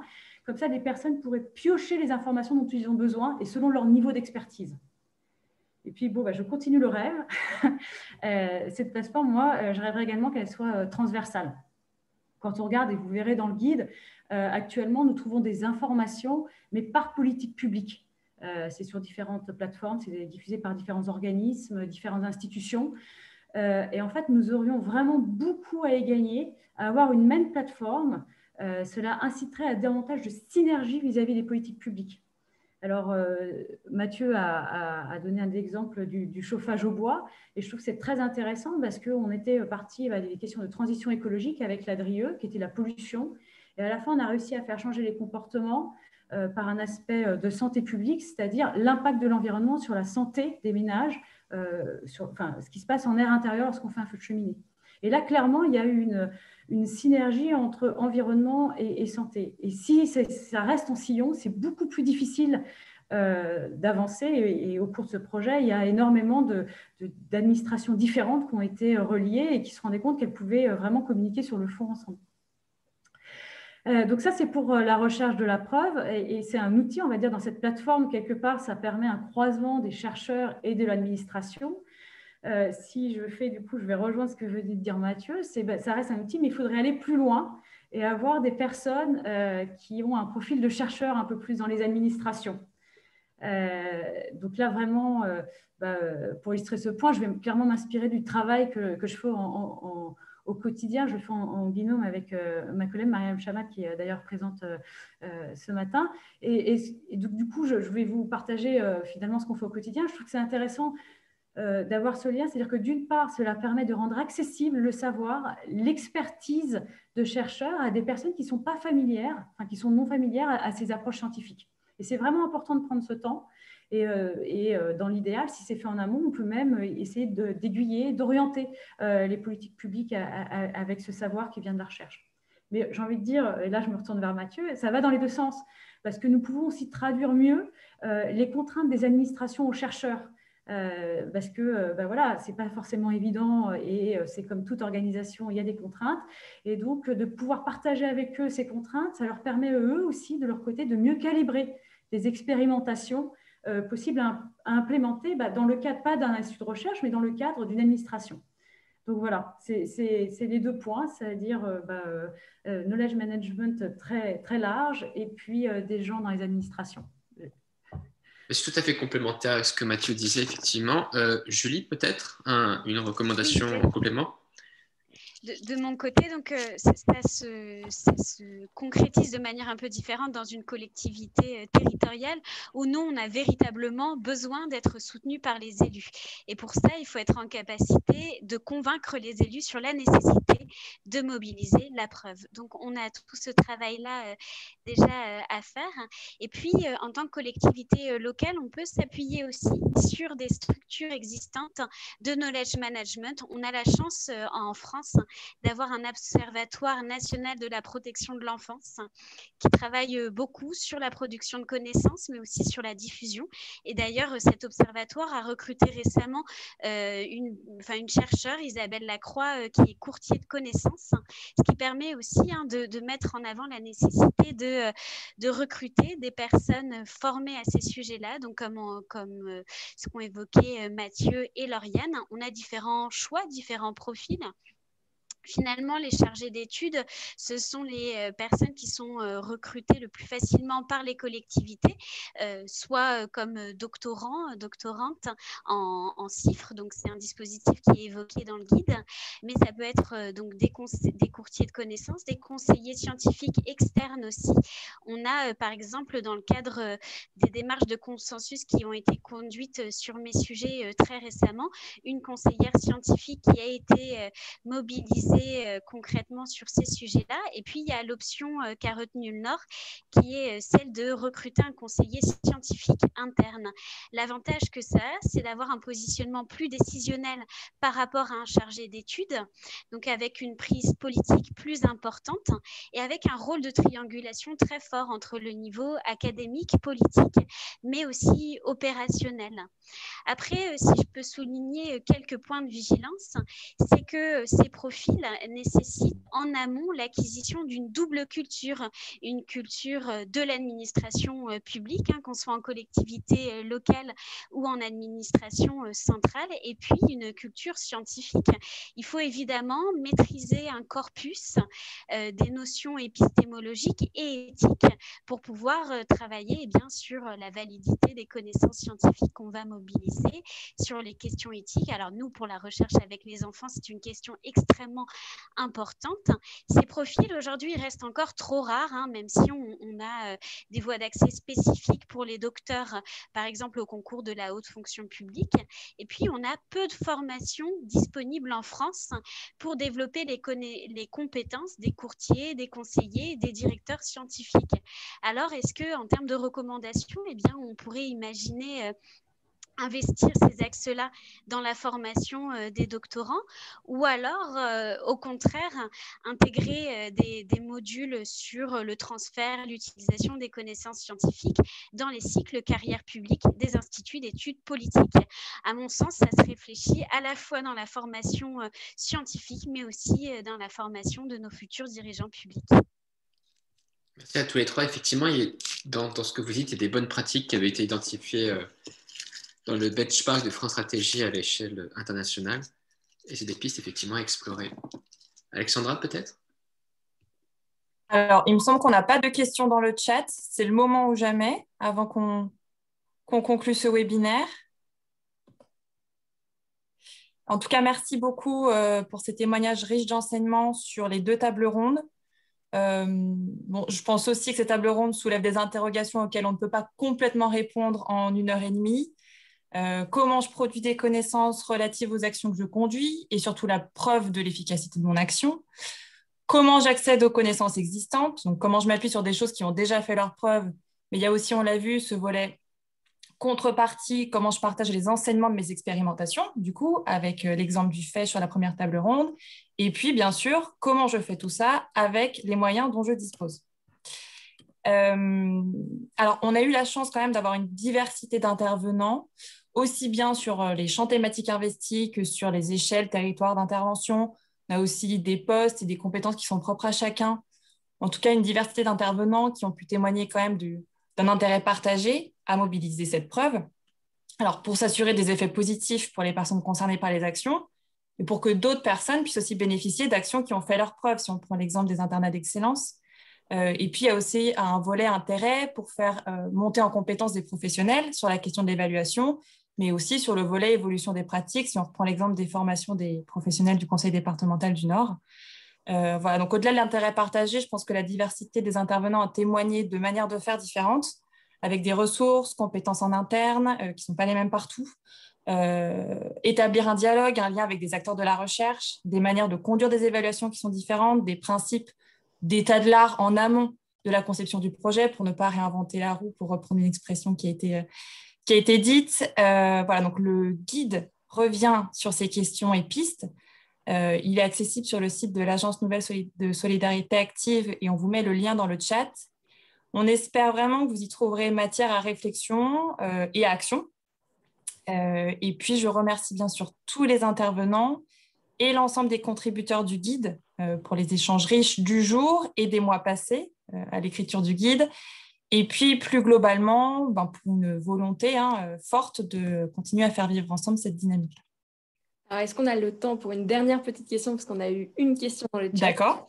Ma question porte sur les facteurs clés permettant la prise en compte des évaluations et des preuves par les décideurs. Est-ce qu'il y a des travaux qui éclairent ces liens sur donc, le lien entre la prise en compte des évaluations réelles dans la décision publique? Et donc ensuite, en disant que mon expérience de la programmation du FSE, où de nombreuses évaluations ont été menées, y compris d'impact, mais qui n'ont pas vraiment irrigué les décisions sur les politiques publiques financées par le FSE. Donc, est-ce que certains auraient des exemples qui porteraient vraiment sur ce lien-là? Est-ce que je peux répondre peut-être?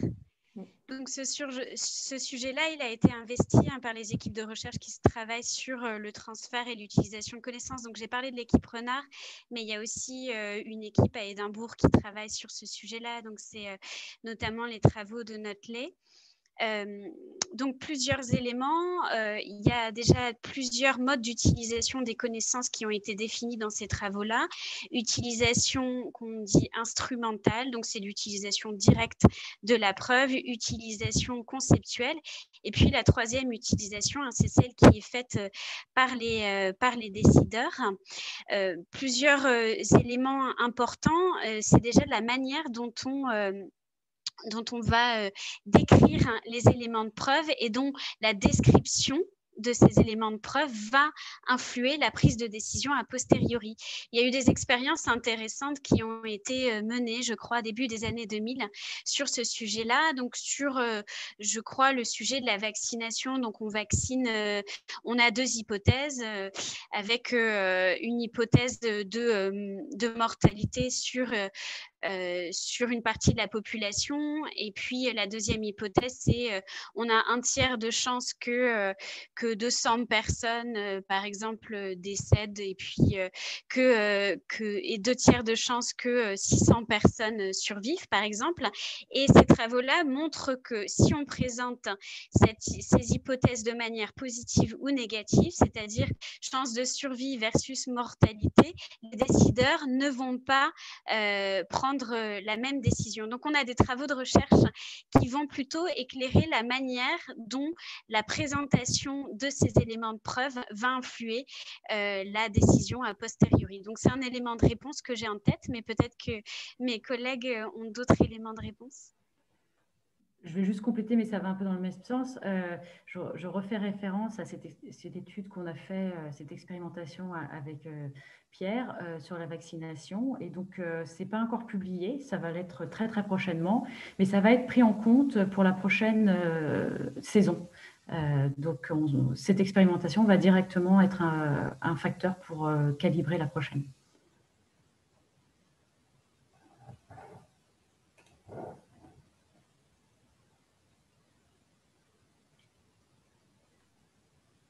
Alors, on a une personne, un spectateur, qui lève la main. Monsieur Berger, on va vous donner la parole.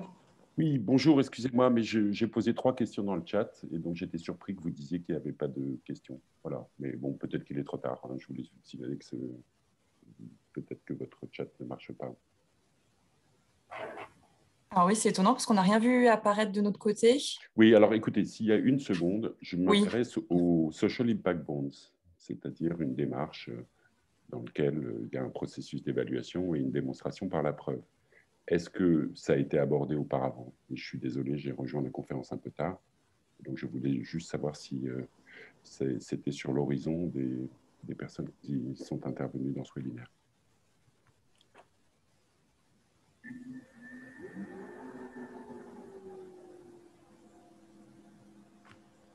Peut-être en quelques mots, ce n'est pas quelque chose qui a été évoqué. On a parlé effectivement plutôt que de l'évaluation d'impact, mais effectivement, le Social Impact Bond pose question et pourrait être plutôt un sujet pour un prochain webinaire. Mais en tout cas, ça n'a pas été évoqué dans cette conférence. Mais sur l'aspect méthodologique du coup de l'évaluation d'impact et de l'analyse, de la démonstration des effets d'une action, on a évoqué cette dimension-là. Mais on n'a pas les enjeux que posait le Social Impact Bond. Côté France Stratégie, on l'a identifié comme une bonne pratique et on documente là-dessus dans notre monographie de l'évaluation au Royaume-Uni, mais aussi aux États-Unis, parce qu'il y a des équivalents. Donc c'est quelque chose qu'on a trouvé de très intéressant. Oui, c'est aussi expérimenté en France depuis 5 ans. Hein, donc, oui, tout à fait. Oui, tout à fait.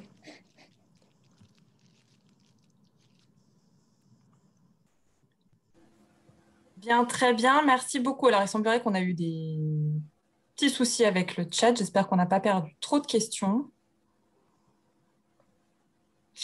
Je ne vois personne qui lève la main, en tout cas, pour prendre la parole comme Monsieur Berger. En tout cas, on vous remercie vivement pour votre présence sur ce webinaire.